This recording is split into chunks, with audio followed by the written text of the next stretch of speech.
Welcome to Planetary Choices, a podcast produced by Center for New Critical Politics and Governance at Aarhus University. With this podcast, we invite you into our research lab, where we explore the key questions of today. We bring together scholars, policymakers, and activists who are engaged in sustainable planetary stewardship. Thank you for joining us.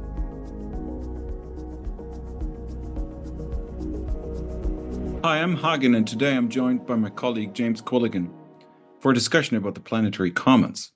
Since 1975, James Bernard Quilligan has worked in more than 30 countries as an analyst and administrator in the fields of international development and monetary policy. He's joined us at the Center as a senior fellow and is presently very involved in the emerging research on planetary carrying capacity. Now, James, how did you get into this field, and where's the connection to planetary commons? And what are planetary commons? Well, that's a great question. So from my experience in monetary policy, it led me into figuring out what's really behind monetary policy, which is carrying capacity. And then that led me into the planetary. Meanwhile, I got interested in the commons. So essentially, what are the commons? Let's start there.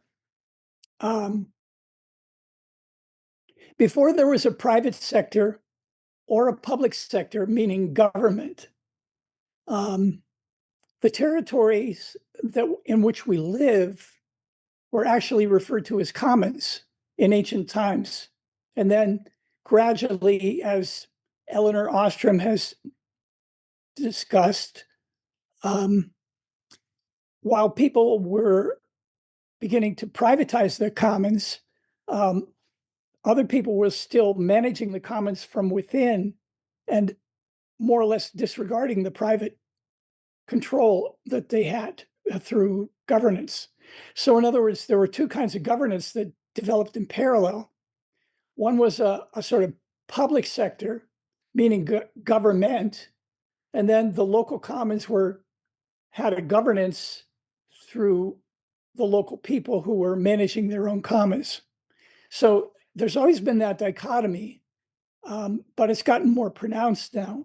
So now that we're taking it to the planetary level, one of the distinctions I think we're making is that as we move from what we see as global, which has to do with private sector and public sector managing the Earth, now we're moving into a more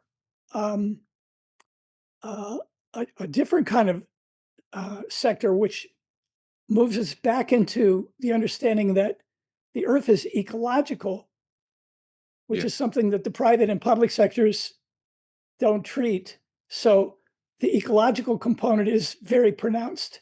It also has to do with the fact that the public sector and the private sector are really dedicated to exponential economic growth, and the planetary commons is more into, I wouldn't call it degrowth, but I would say a slowing down of growth to what's also called logistic growth. But we can get into that in a while. So it's just a different kind of framework for looking at the Earth from a more holistic point of view. So we can understand these commons as something third alongside the private and the public. Am I right? Yes, that's correct. Yeah, so that's okay. So I got you right there. Okay. And this third, who's going to define it? How is it defined? How are we going to how are we going to not use it? How can we avoid as humans to interfere with it? And what role should it nevertheless play in the way we design societies, human interaction, governance models, and so on and so forth? I guess this is what we want to talk about today, right?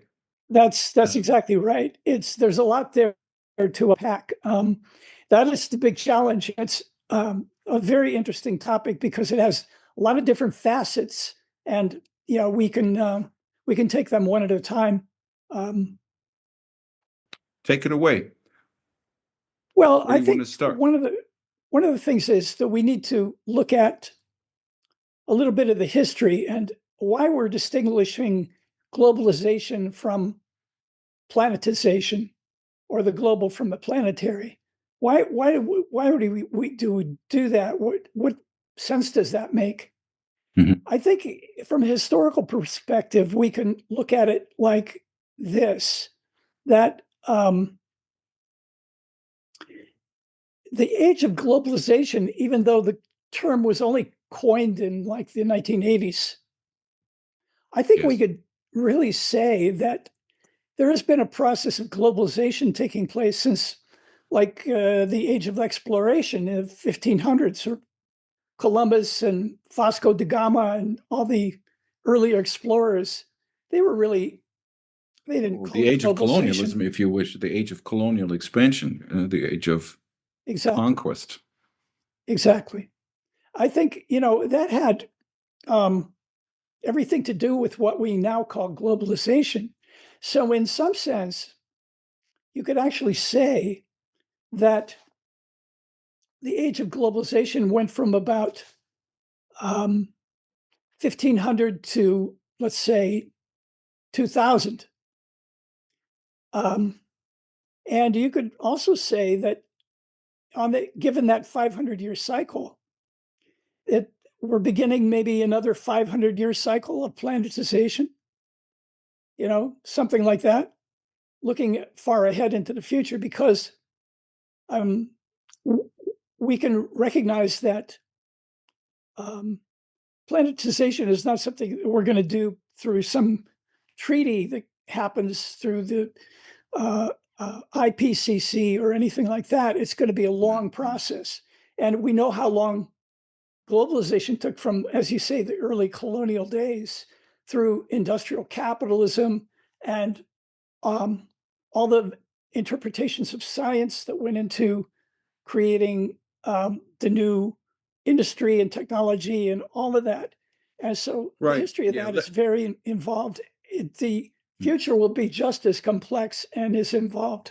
Could I ask you to maybe just, let's put some bullet points to this globalization, or this cycle of globalization, as you call it. First of all, if I hear it correctly, this is Western agency beginning in European imperial expansion, right? So, but what is the content of this? So what were the expectations? What were the models and the epistemologies coming with that age of globalization, as you describe it? And then maybe we can pinpoint it against the new, necessary, probably, hopefully Mhm. emerging age of planetization. Well, one thing is the field, let's say, of economics, which Right. really didn't start until Newton's law of gravity was discovered.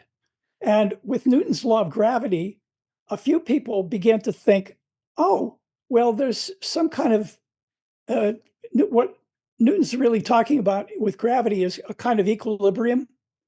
And the early people getting into economics said, oh, well, we could look at an equilibrium between supply and demand. And that Mm. essentially has become the economics that we have today. But as I get into that a little bit, it's been modified by the three laws of thermodynamics, but I'll save that for a moment. But Okay. another characteristic, other than the the physics of gravity, has been a kind of rationalism that has developed, where we've started with science and then we began to create ideologies around that. And by doing that, we have really specialized in a kind of rationalism. One of the drivers behind that is the rationalism of economic growth.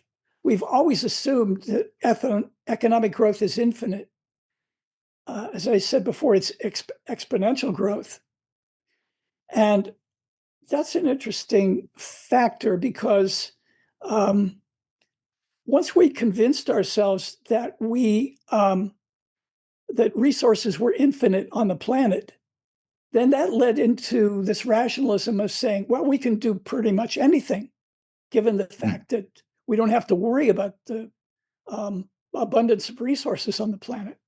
And that's one factor, but there's others because um, rationalism really has a broad scope in the history of Western society, in politics and in other fields. But that's a key point, though.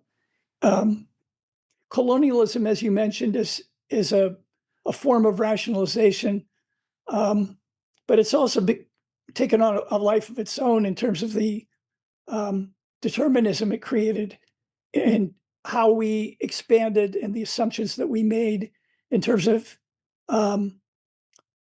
privatizing other people's territory and treating them culturally in a certain way that was repressive. And that's another characteristic of globalization. And then all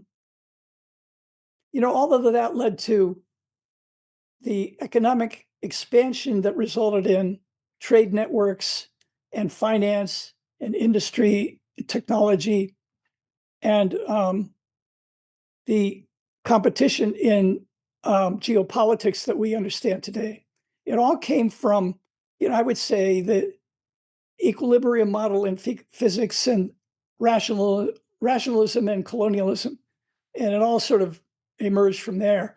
And I think that kind of defines what globalization has entailed for us. And there's the kind of problems we're actually facing right now, having just been through the last phase of globalization, which was neoliberalism. Okay, I agree. I agree with that totally. And I would add maybe a question here about the role of technology in all of that. There's kind of a naive assumption that if we only had the right technology, we would always kind of get our head out of the out of the sling. Up until climate change, now okay, there's a belief in technology. If we develop the technology just in time, then we can get away. But there was also this long-held belief that an advancement in technology would mean more efficient governance. It would mean a more efficient use of resources, and it would also define who's advanced and who's backwards in this race of globalization, because it was never an equal playing field. Globalization, right. It was always a power game. It was always not a power game. It was also clearly just power inflicted on the rest of the world from the European empires and later also the United States. So that role of technology, I guess, needs to be reinterpreted when we come to planetization, right? Because we cannot do without the technology. I agree. But it's partly our penchant for rationalization or rationalism that we think that technology will always get us out of any kind of scarcity conditions that we have and always take us to the next level.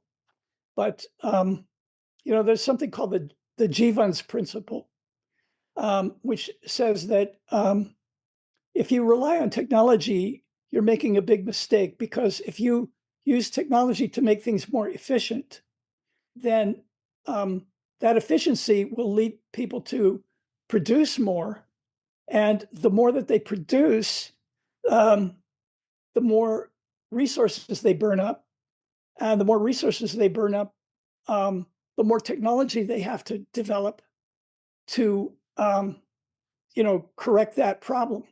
So, in other words, technology is a great benefit to humanity, but at the same time, it's created its own shortcomings, which have to be measured as well. So, technology is not the magic bullet. It's an enabler, but we've applied all of our understanding of rationalism and exponential growth to technology, forgetting that there are limits to growth. So that's a very good point. Yeah, that's unfortunate, of course, that we keep forgetting that, despite the fact that we have the limits to growth study ever since the early 1970s. But now we come to this planetization, what you call planetization. I'd be interested in what that is, according to you.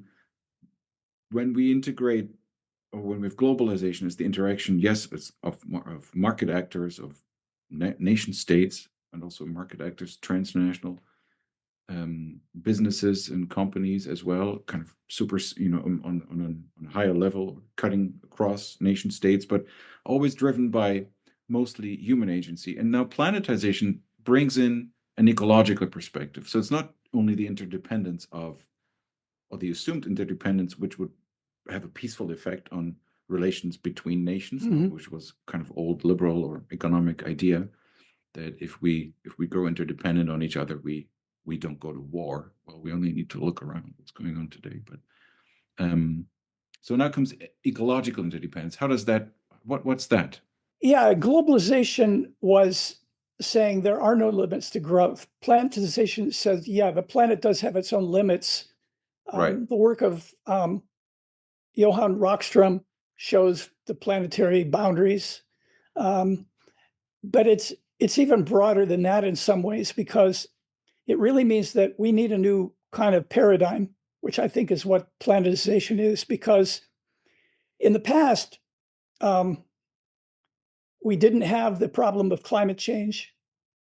And we didn't see the world as ecologically interdependent. We always just assumed that it would always be working, nature would work it out in the background, and we didn't have to assist it in any way, or we didn't have to worry about it creating scarcity on a level that would be a major collapse to civilization or anything like that. Those are some of the challenges we're facing right now.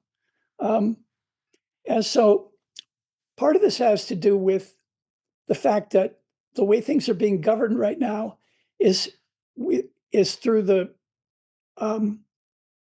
paradigm of Westphalian sovereignty. Nation states are individual. They can do what they want. And there's an idea of non-interference, that other nations can't interfere in the internal affairs of one state. At least in theory, that's the case. In theory, right.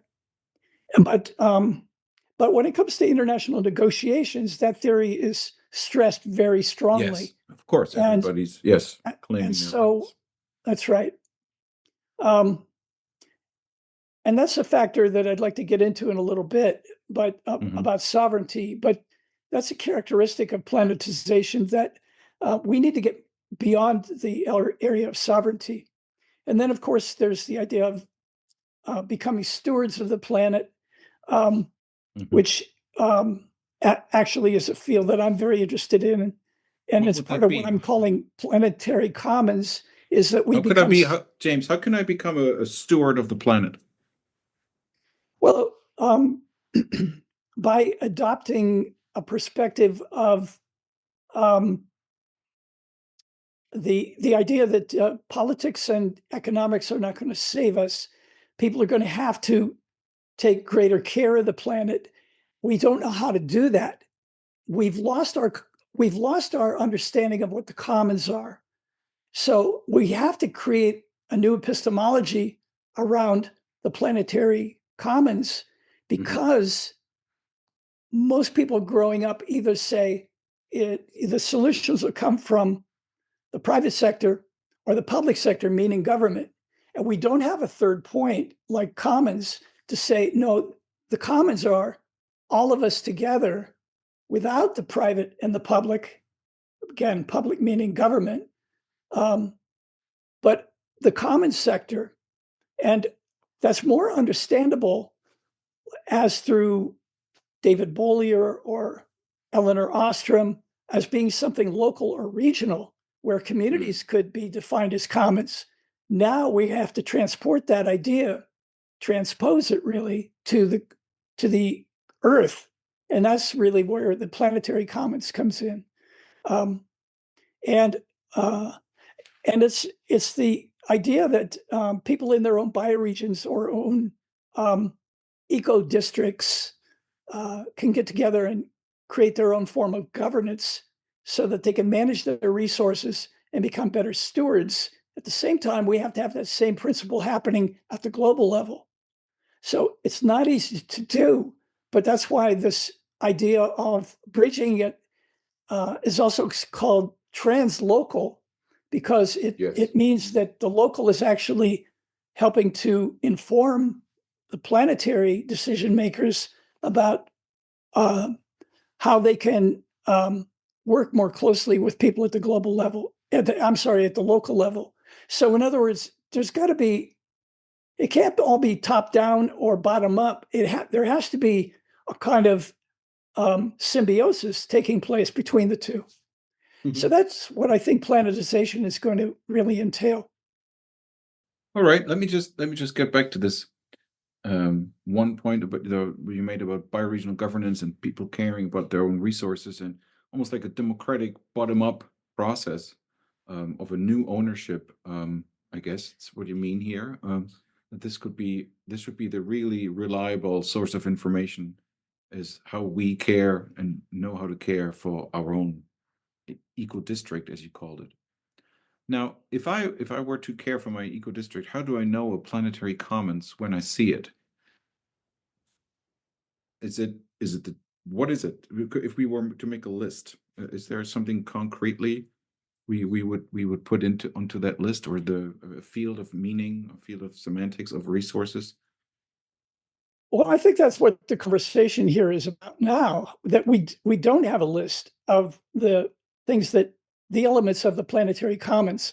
And that's Well, take a what I'd stab. like to be able to that's what we're sketching out in this entire conversation, I think, because it does have some steps, but I think we're working our way through those steps as we discuss this. But what I can say is that, generally speaking, we need a new worldview, a new epistemology, a new Right. narrative for how we define what the planetary commons are. And it's not simple, because I said No. that we needed to start with history, but we also need to start with the elements in science that have led us to the understanding that of why things are breaking down as they are. Because once we understand how science has failed us, then uh, then we can begin to move ahead and begin to itemize the kind of list of things that comprise the planetary commons. Okay, let's go. So, what's wrong with science then? What do we need to change when we come to epistemology, i.e., when we come to gathering knowledge and acting upon the knowledge that we gather? Well, so it's not that there's anything particularly wrong with science, although there are some disputes within science that are holding humanity back. But the main thing is how we've interpreted science. So I mentioned earlier about thermodynamics. Yes. This is something really important because it has emerged, the whole field of thermodynamics has emerged as something called biophysical economics. And it is very important to look at because it is probably the leading alternative to economic growth in today's world. So it's worth exploring this science a little bit.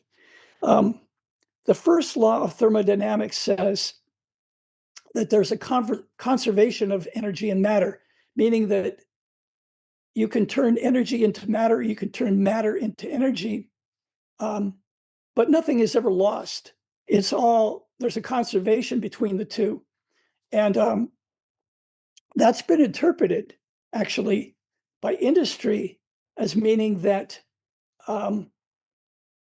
there is a free market, because the conservation of energy and matter will guarantee that we can follow the same kind of principle um, of the free market. And it also has to do with political liberty and freedom to do whatever we want. So the first law of thermodynamics has given us a kind of rationalism in our governance and economics that has led to some of the problems that we're facing today. But let me just go to the second law of thermodynamics, which says that it's all well and good to say that energy and matter have some kind of equivalency, but But in fact, there's another element to it, because in heating, and take industry, for example, in heating something, increasing the temperature of energy to produce a product. So you're taking energy to create something material, energy into matter.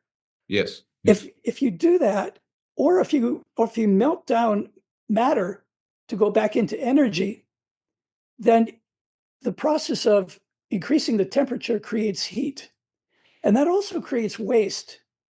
And so the second law of thermodynamics is the principle of entropy, that Yes. the first law of thermodynamics leads to entropy. So I mentioned that the first law of thermodynamics is a lot like freedom and liberty as it's defined in modern society, in modern liberal society. But entropy is also given rise to the idea that government should be able to protect people from entropy, meaning that entropy is it's not only climate change, the carbon dioxide that we disperse into the atmosphere. It's also maybe, James, sorry to interrupt. Maybe you could just make a little bracket here and explain to our audience what entropy is. Maybe not everybody knows that. Entropy is really a principle of disorder. So what it's saying is that in terms of the industrial process, it's saying that we're creating pollution, we're creating waste, and we're creating toxins that are going into not only the atmosphere, but also into the seas, into our soils. It's everywhere.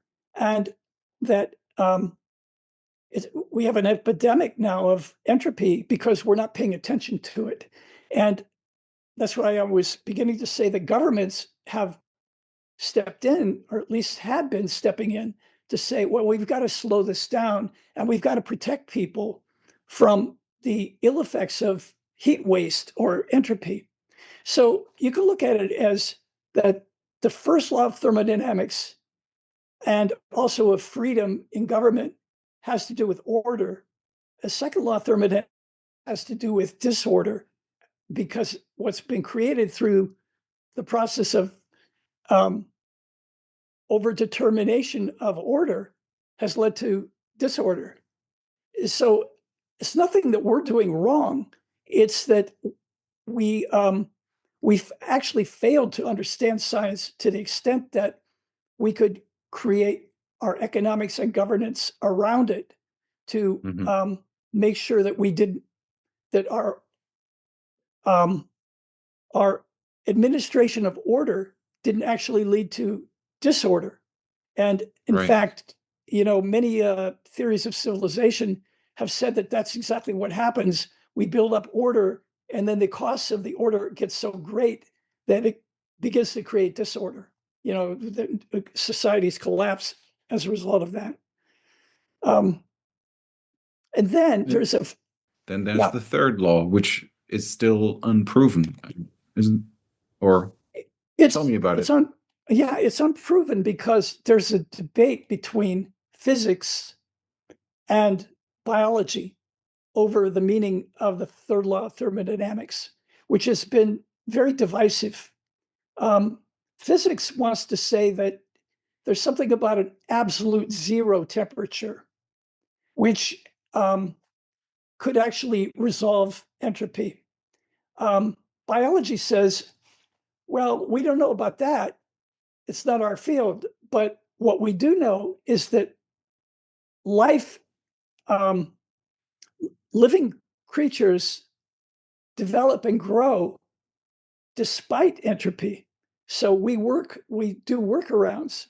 In fact, it's not that we're avoiding the entropy, but we've created our means of resilience. So there's a self-organizing principle in nature that is actually that lives through the entropy and builds some certain kinds of resilience to the entropy. So this is what's really missing right now, is that the sciences really need to get together and show the way forward to an understanding that this idea of absolute zero in physics is really very similar to what's called syntropy as opposed to entropy. Syntropy is that emergent self-organization that all living things exhibit that really defy the laws of entropy in a lot of ways, or at least they persist through it. And so this is exactly what needs to be brought into our political economy and our broader social understanding of the worldview. And this is really the essence of what planetary commons will be expressing, in my view, because it's something that hasn't been realized yet. And yet we're trying to frame our understanding of how to approach the future, especially as climate change becomes much more disruptive, disorderly as a result of entropy. And we need to embrace the concept of syntropy. That's what the planetary commons really is about, bridging physical and biological boundaries as the basis for a planetary social contract. That is what happens as a result of, I think, the dialogue, the kinds of dialogue that we're creating now in this idea of the planetary commons. I see, and this is also where you see the role of science as having a really important part to play. Right. How do you think that's going to? Do you see where do you see beginnings of this? Do you see this happening already? This dialogue, or this overcoming of the boundaries, or? Yeah, I mean, I spent a lot of time on the internet and LinkedIn and other places, and the conversation is getting very sophisticated around these topics, and I see it penetrating more into universities and not so much into governments in the higher levels where this discussion has to take place. But I do think that the very fact that conversations like this can lead people into a broader worldview is a start. And so I think we're at the very beginning stage of all that. But I also see. I think. Yeah, please. No, please. What do you also see? Well, because, you were saying earlier, how do people at the local level begin to talk about the planetary commons? Yeah. It is already happening. There's a very vibrant conversation going on about bioregioning and creating bioregional finance and bioregional self-government. Yes. And yes. It's very heartening to see that, because it's really the building out of recognizing that the local commons have to become more resilient, have to recognize what value is and what production really means in an age where energy is not going to be as available as it's been in the past. Resources may be dwindling in the future. How do we cope with our local environment, and then how do we relate that to saving the planet and meeting? Yeah, I think you said something very important and something very tangible there, because it may sound a little abstract to talk about physical and biological boundaries for a social contract of the planet, but when you mention how people in their own regions start to embrace new ideas of value, new ideas of monetary systems, or practicing exchange based on a different worldview, a different set of values, embracing their own surroundings as commons, embracing their resources as commons, and interacting in new ways, it becomes very tangible, it becomes concrete, and it even has a ring of ownership of. It almost sounds democratic, or a new form of bottom up. It's like a bottom up growing of governance units. That sounds. Am I right? Am I hearing that correctly? Yeah. And going back to what we said earlier about the three laws of thermodynamics, once science gets clearer about this rivalry between the physics and biology over the meaning of the third law of thermodynamics, I think this is the very conversation which will illuminate the public and get them very interested in the actual basis of what the future could look like, because we're already well versed in the meaning of private property, public goods, but we don't have an understanding of commons resources or commons rights. We have the rights to the commons, and that's an area that is very unclear to most people, and that's what has to be discussed. Planetary commons are nebulous. That's a good phrase there, James. We have a rights to our commons, or to the commons. That's great, but I think that's good. I think that's clear now, and I hope that anybody who listens to this or sees this is sharing this insight as well. But arguably, there's a bit of an obstacle these days against this. So even if this all sounds good, and I'm sure this has momentum and can even have more momentum, as it should, the current world situation doesn't really look like it's going to break through any day. I mean, if you look around, you mentioned the problem of sovereignty. That's I guess one problem of sovereignty. But then, of course, the way in which alliances have shaped up, and now with this new multipolarity emerging, the world as it is right now, do you see it going into a direction of the commons, or do we need to really take it back and overcome a number of things before we can start building the planetary commons? Well, people on the ground are not going to be all that influential in the way that geopolitics is evolving right now, and there's a whole new state of affairs taking place. However, I mean, people on the ground are not going to be directly involved in the way that turns out. However, we can have an enormous impact on it if we begin the conversation around the idea of the planetary commons and also the bioregional commons, because ultimately that's where nation states are going to have to be able to focus, and they're not any the geopolitics right now is so divisive that that's not even part of the conversation.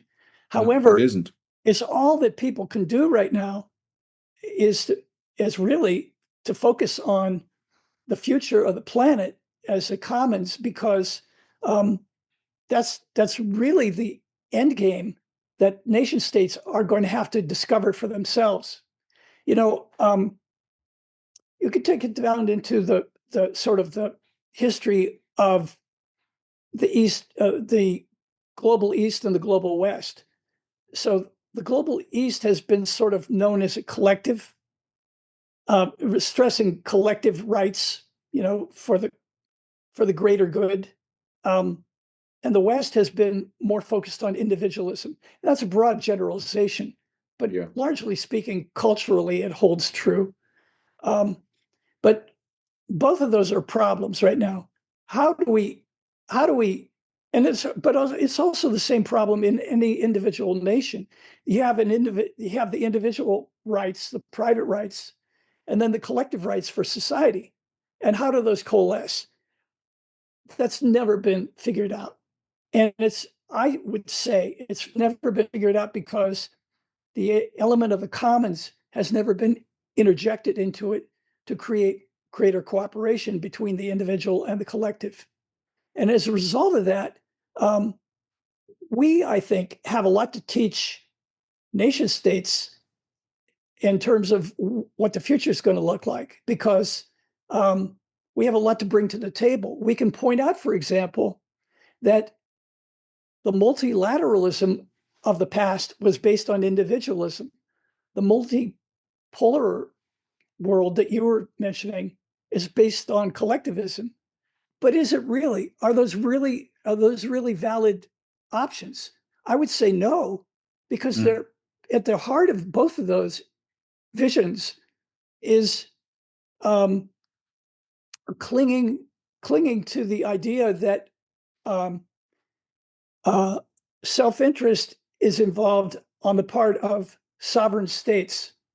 So in other words, my sovereign state is non-violable. You can't come into cross my borders and interfere with the internal dynamics of my nation. And that's I mean, generally speaking, that's fine. It's just that there's no means for international cooperation to take place in a viable level that would recognize that it's all commons. There are, in fact, in nature, there are no political boundaries, none.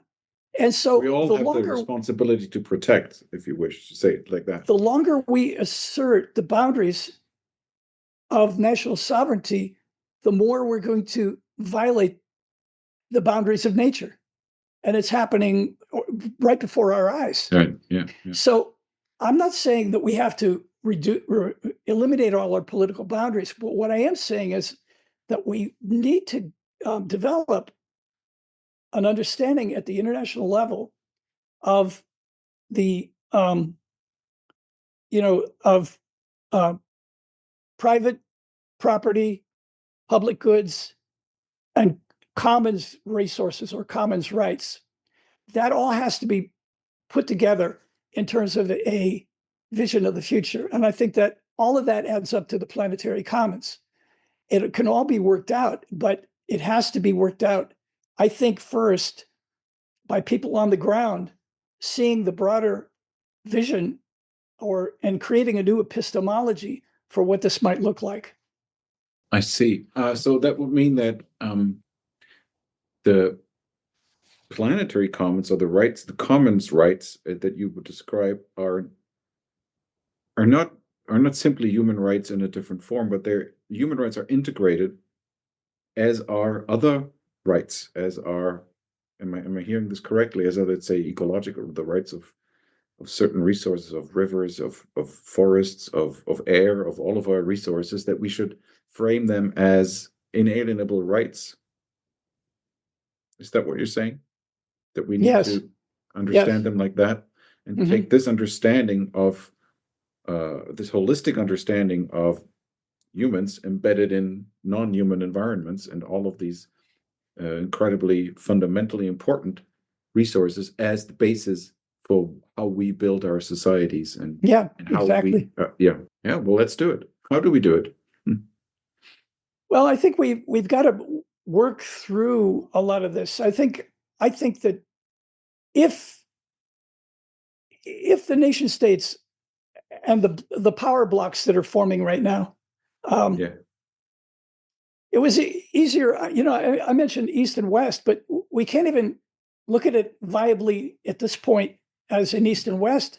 It's more like a tricontinental kind of affair where what's happening in North America is that the United States is saying that all of North America needs to be integrated, including from Greenland to Panama, right? Yes. And at the same time, Europe is faced with the dilemma of Russia and the interaction between those two. How is that going to eventuate? And then China has its own sphere of influence in Asia and the greater region in the Pacific.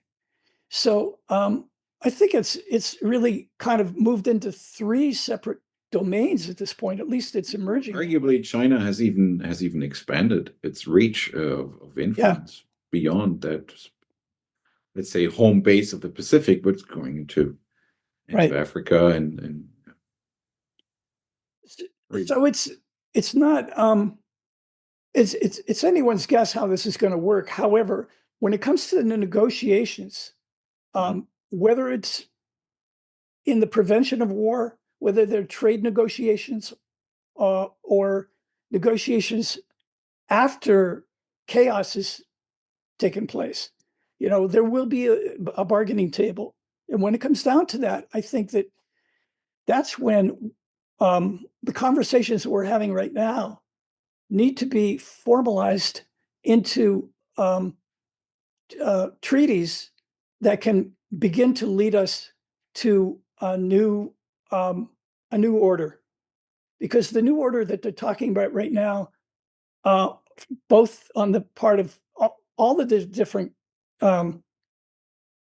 three sectors that are forming at the moment, they're not tracking the ecological. They're not putting that as a primary basis. They're not looking at a planetary commons. Not at all. They're going to try to continue the old order into the future. And so here's the problem with that.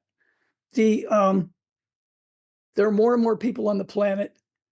We're using up more and more resources.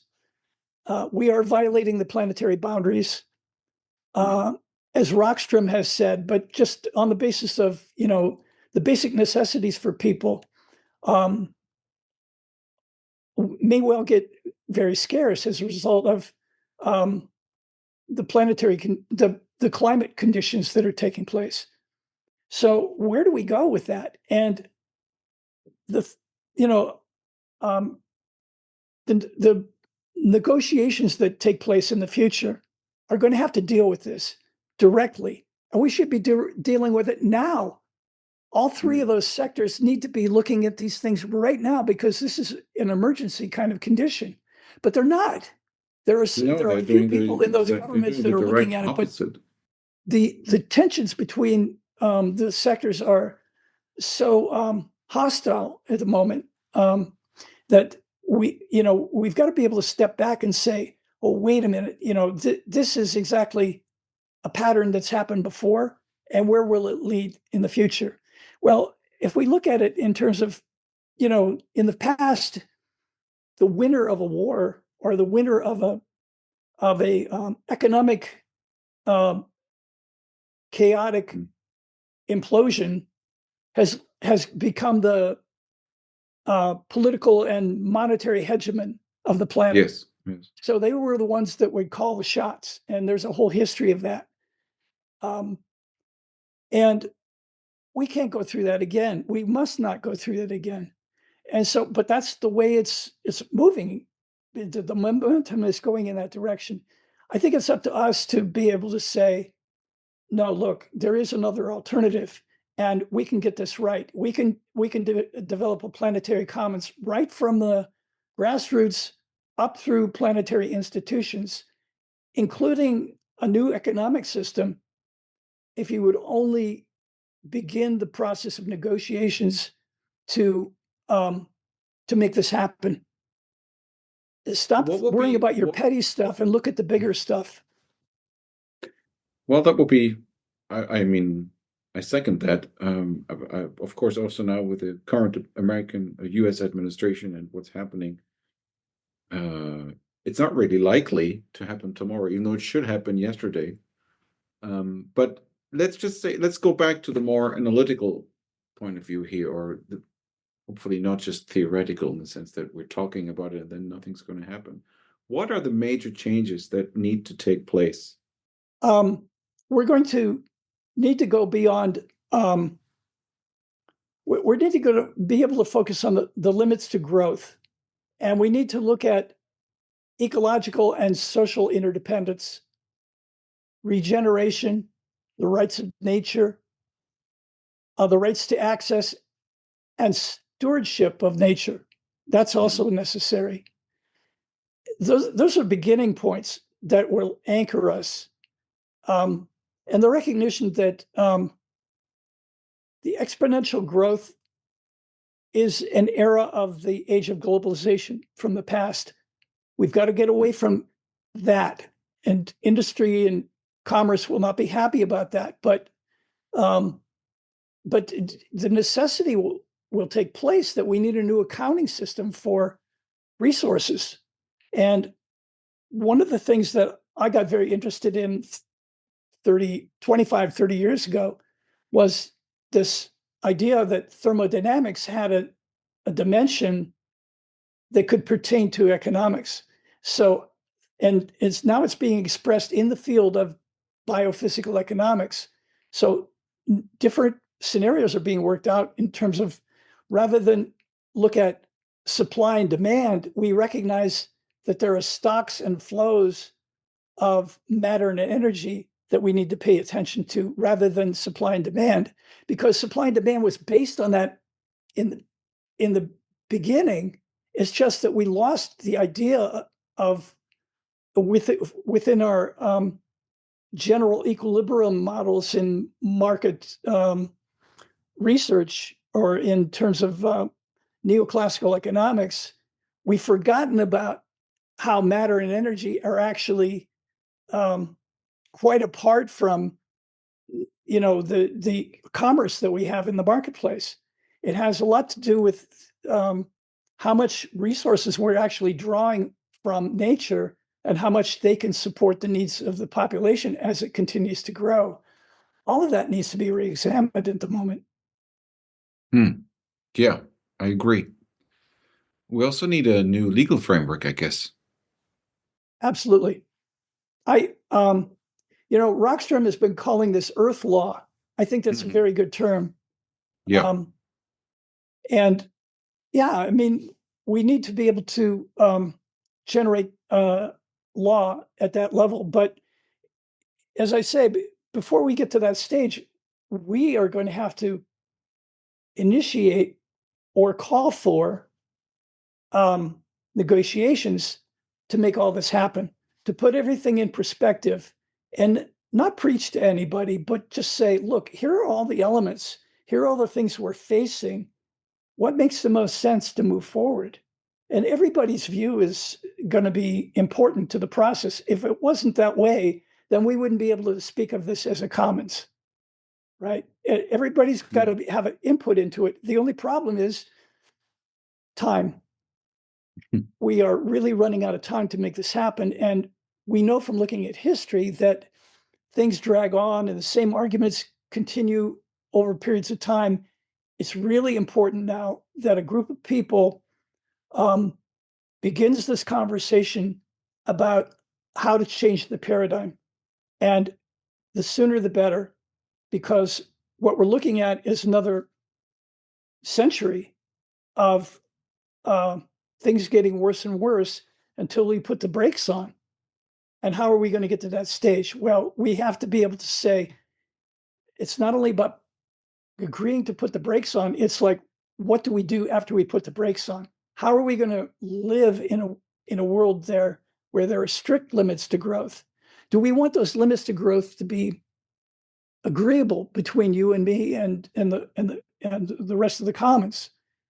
Agreeable that we can live and prosper and have well-being and abundance within that area, in spite of the limits to growth? Or do we want to have it controlled by countries that are more interested in the competition for resources, and in many cases, manufacturing scarcity where it doesn't even exist? I like that idea, James. You just said the difference here between an understanding of commons almost as a synonym for democracy. Everybody's heard. Everybody needs to be part of it. Otherwise, it's not commons. And to accept the limits that we have, our planetary boundaries, as something that is not. Let's not understand it as something that limits us in the way that, oh my God, we need to get poorer, we need to have less prosperity, we need to have less mobility, sure, of course, our ways of being on this planet need to change a little bit, but I hear you saying that let's phrase this as a positive thing. Let's embrace it and have an agreeable life of well-being rather than a life of restriction, which often is the political construction right now these days against any kind of ecological or planetary perspective of things. Like, you're taking away our prosperity by telling us what to do, and by having this almost green authoritarian viewpoint. There's a mobilization of a certain kind of politics against the ecological perspective. That is kind of easy because a green perspective comes across, or is depicted as telling us what to do, telling us to limit ourselves, and telling us not to enjoy life, not and all that. But you're saying that the opposite should happen. That if it's a commons, then we embrace those limits, and we just enjoy our life together, and enjoy our planet and care for it as we care for ourselves. Am I right in hearing that? Yeah, yeah. We just have to break out of some of the previous categories. I mean, we've been gaslighted by people who are saying that we don't need to pay attention to nature and the limits to growth. Well, I mean, all the research is saying that the exact opposite is taking place. There are limits to growth, and it's created an urgent kind of situation. But I think that there is a way of breaking through all this to create this discussion about the future, and in particular, what are the basic adjustments that nations are going to have to take? What kind of legal framework has to change so that we can move into this? And I think the vision for a planetary commons, at least the way I see it, and it's partly inspired by the Children of a Modest Planet by Gilman and Blake. Gilman and Blake. Yeah.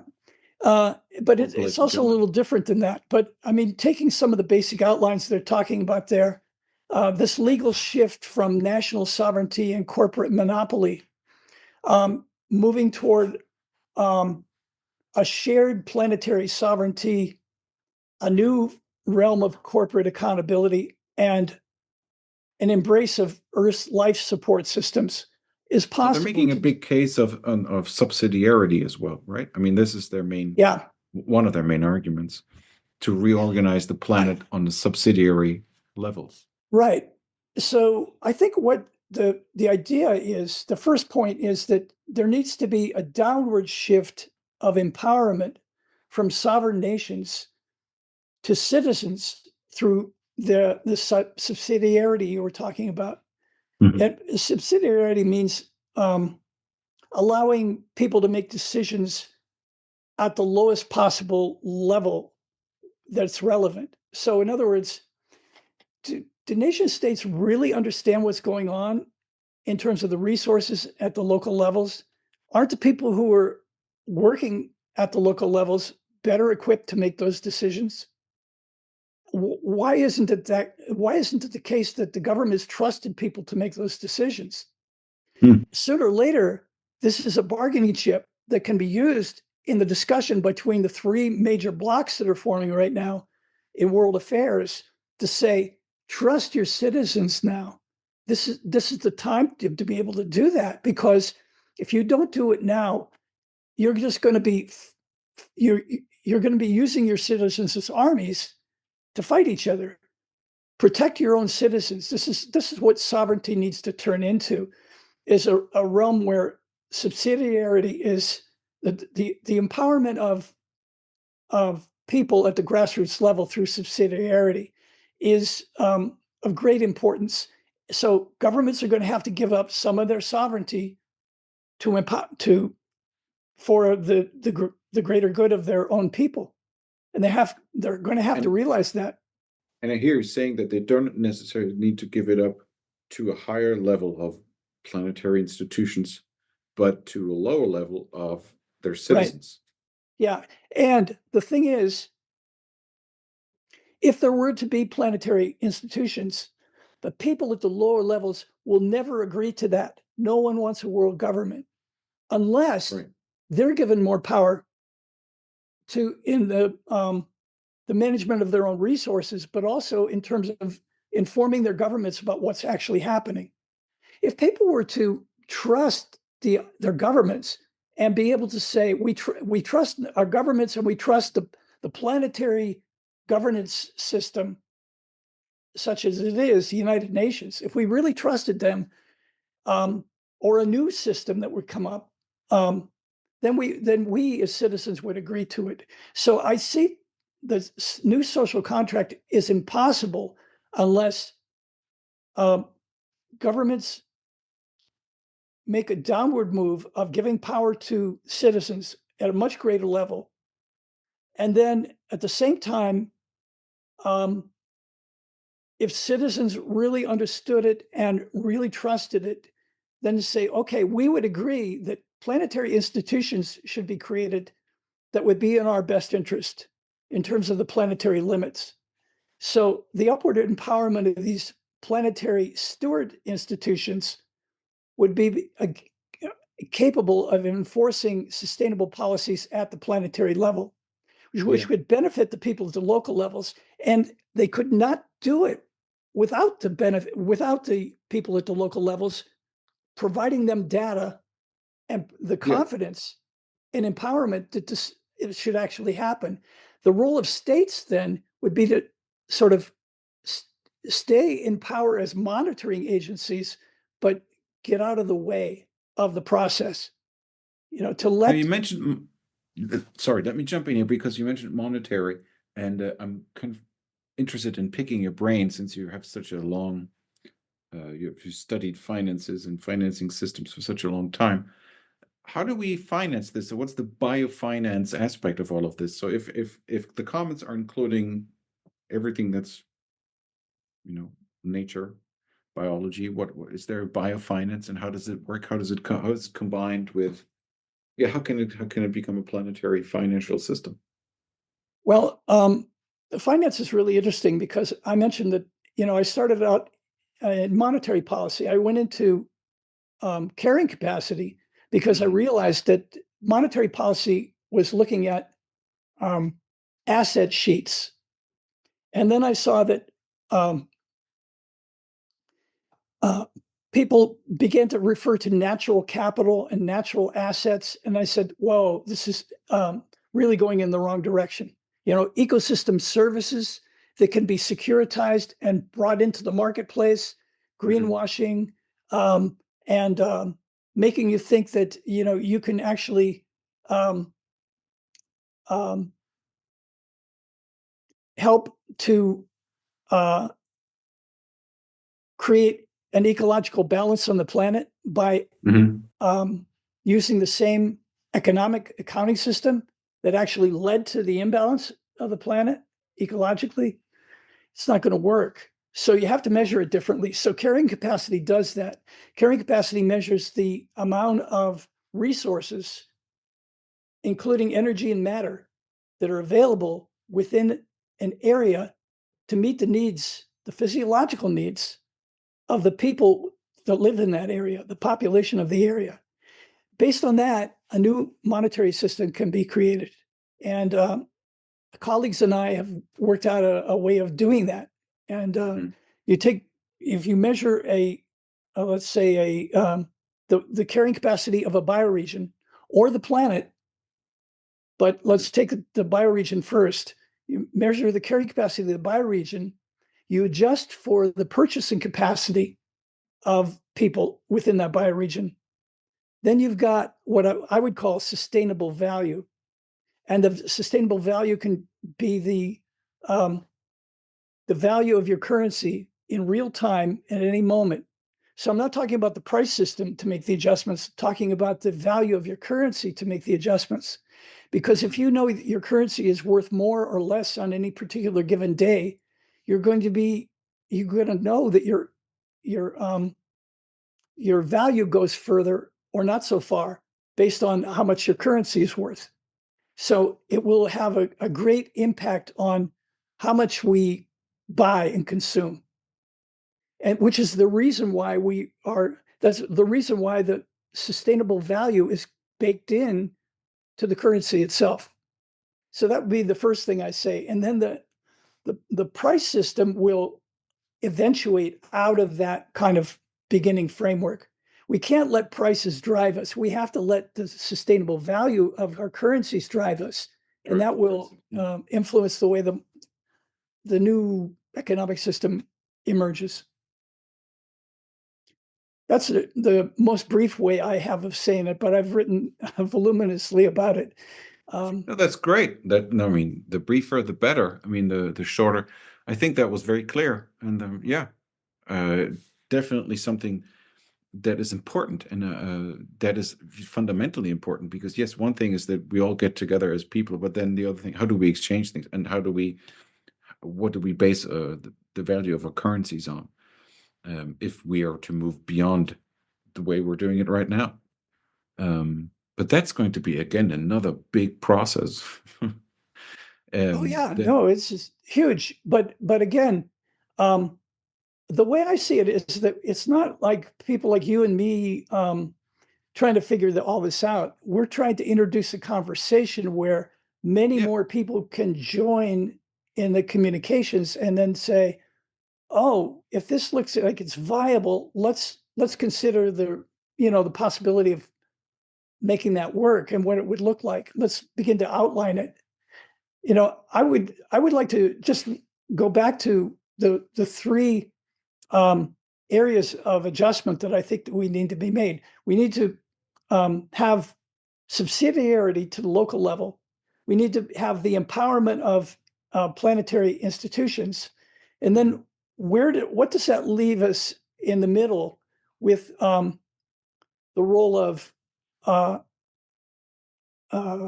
states, nation states, as they exist right now, and the role of corporations? Because the role of corporations right now is an outlier in the sense that they don't fit readily into this model because they'll be extremely disruptive of the idea, and it will try to interfere with the idea of more subsidiarity and more planetary institutions. And incentivizing corporations would be a mistake. In other words, you wouldn't want to say,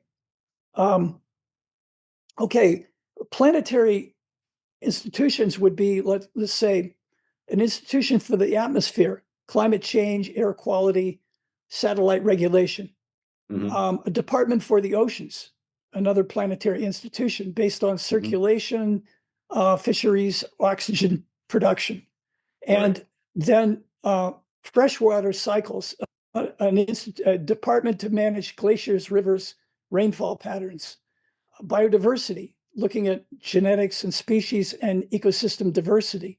And it goes on, soil fertility. And well, that's already a lot. Yeah, sure, of course.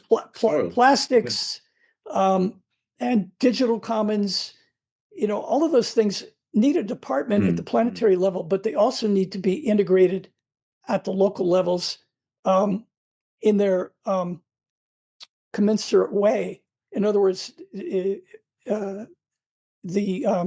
people at local levels have to be really, really become the experts in soil fertility, for example, and freshwater cycles, and all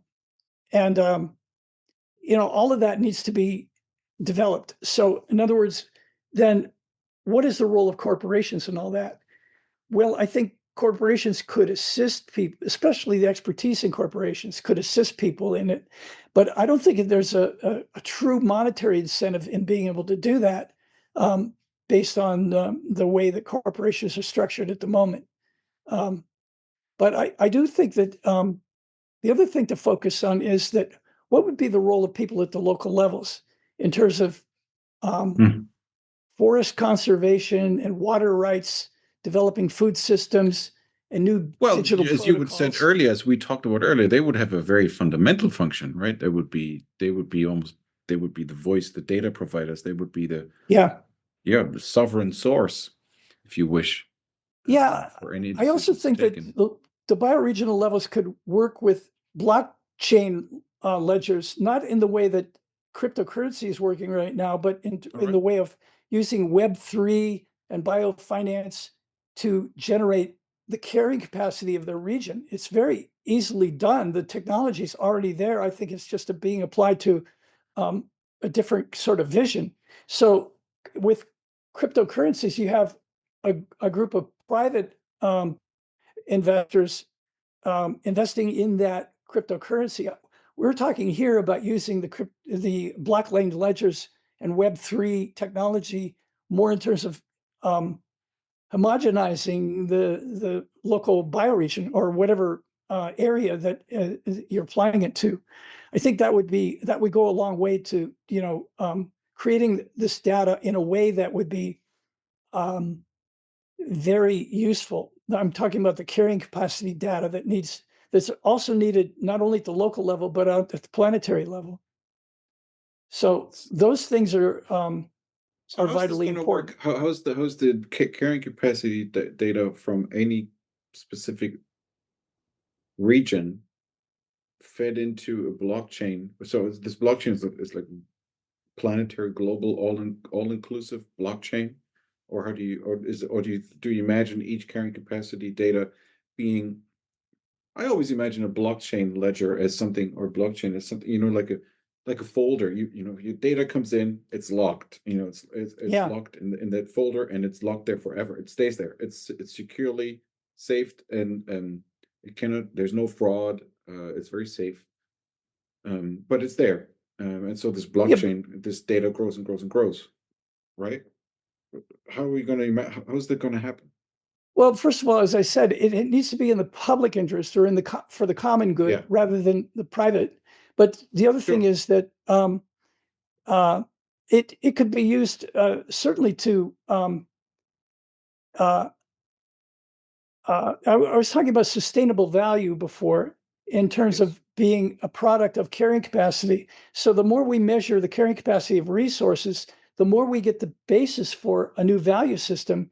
That can be, in other words, having it locked down does not mean it should be kept in the private interest. Having it locked down means that no errors are creeping into the computation.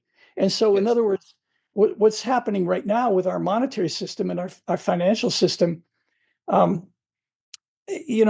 are so many other factors that are influencing the way decisions are made. I spent a lot of years talking to governments about their monetary policy. And one thing I can say is that whenever we looked at their asset sheets, there were a lot of things that they couldn't explain. And that's because a lot of those figures are negotiated with some of the people who guarantee the asset values, some of the corporations that. Okay, so in other words, um, it it's not locked down. In other words, it's not a system that everybody agrees to. That's why the central banks are not airtight by any means. They can adjust their asset balance based on outside influences. This blockchain ledger would not do that. It would make sure That that. will be a financial revolution in terms of creating an equal playing field between, because as you say, right now, the financial institutions or the central Right. banks you're talking about, or those who give the loans or the credits or Right. are usually in the good old West, and this what you describe would be, wow, well, it would be equal playing field. It would really empower non-Western countries.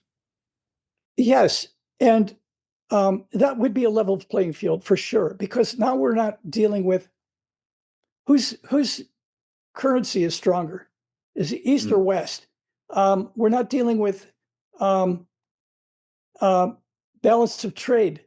We're dealing with what we're dealing with block ledger. If it's applied to carrying capacity, Yes. then Well, we're dealing with our biodiversity data. We're dealing with the data yes, that nature gives us, and that's fed into a blockchain system, and that's fed into a value system, creating the that value on which we negotiate, on yes. which we act. Yes, I see. So what it's locking out is all the market influences. So Yes. in other words, the market should not influence the value of currency. It should be the other way around. So what Right. we're guaranteeing is that that happens. But the other thing I'd emphasize is this has to happen at local and regional levels first, because it's only We need a lot then. of computers, though. Yes, that's right. Yeah. But this will influence planetary commons institutions, Mhm. or it would influence the creation of planetary commons institutions if people knew that that this blockchain ledgers technology was actually working at local levels to compute carrying capacity. It would give the international negotiations taking place to create these planetary institutions, give them a lot more confidence that they could actually do that at the planetary level. But my sense is that this is only going to happen by successfully doing it at the local and regional levels to have a proof of concept that people could finally say in the planetary negotiations that take place, see, that works. Let's apply it now to the planetary level, because it would be a big mistake to try to do it at the planetary level first. at the level of planetary institutions, that is. Yes, yes, I see. Yes, I agree. Well, and if this all means that these carrying capacity data are out there, they're undeniably logged in, and this can be very explosive information. This can be politically taken into all sorts of directions. I would imagine. So you need to make sure that there's a lot of that it grows locally and that it grows from there and is sort of not tampered with.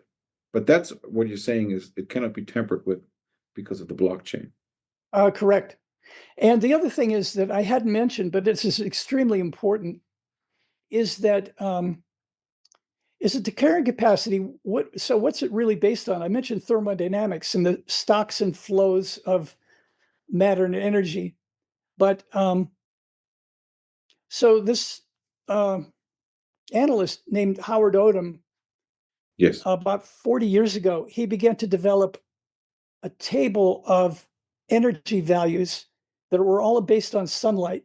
And he recognized that sunlight pervades all of the necessary ingredients of a monetary system, from the basic units of sunlight up through the ecosystem services that are created, the minerals, the food, the basis of technology. Everything is based on units of sunlight. And so people have been developing a scale on which to track all these different levels of energy in joules, and to measure how much energy is necessary. So, so when you say that, it would take a lot of energy to compute with the blockchain ledger, that's true, but at least that would be a cost of actually utilizing this framework of the energy scales. These energy scales are really important in the development of carrying capacity, and therefore in terms of the monetary value.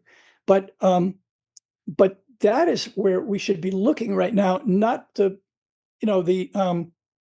trade balances of nations and the GDP of nations. That's a completely specious indicator.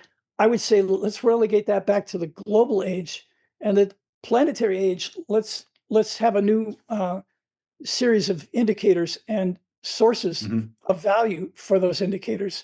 And these energy values are completely fresh and ready to use. They just need to be plugged into the system. Actually, I'm working with some colleagues that are doing that with remarkable results. So, but we have to get people used to the idea of carrying capacity first, because people still don't have a concept of what that means. Introducing them first to the commons, and then carrying capacity, and then block level or blockchain ledgers to track the value of commons, are all important things to educate people at the local and regional levels. Well, there's lots to do. There's lots to do. I mean, but all of this taken together would then become something like a rewritten constitution for the planet, if I hear you correctly. This could be something yes. like a new. So all those levels of we talked about subsidiary to the people of power from the sovereign nation state, the new status of sovereign nation states and corporations, and then the new level of planetary steward institutions. All of those have to be congealed in some kind of new framework.